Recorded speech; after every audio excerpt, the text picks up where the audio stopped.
I'm just going to add bottom borders to my small jars. The top border is larger. So I'd go in, line it up.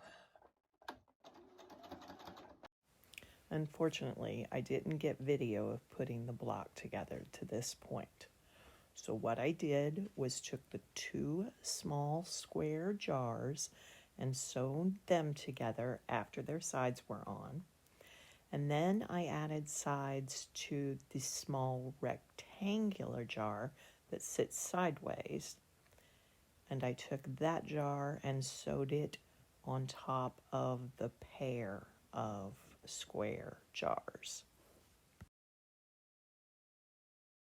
I'm going to trim up these blocks, and how I'm going to do that is just laying my straight line across that seam.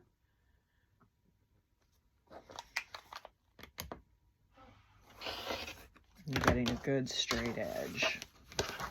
This one, because it has so many seams, is your one that's going to be crooked. So I'm using that seam as my guide, the shortest edge, and then trimming to that shortest edge. So now it is ready to add the last small jar here. I'm going to do some good pinning for these blocks because I do want those seams to match up so it does look like it's sitting on a shelf. So I'm going to pin the bottom borders at their seam line for the short blocks. Now, I gave myself a little excess on this one to trim off later.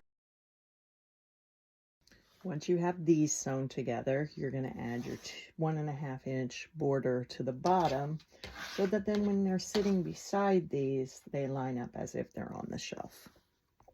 Okay, I've got my small jar section all assembled together, and everybody sews with a different seam allowance no matter how careful you are.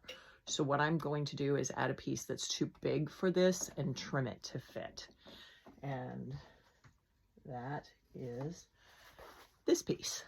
So I'm going to sew this on and then trim.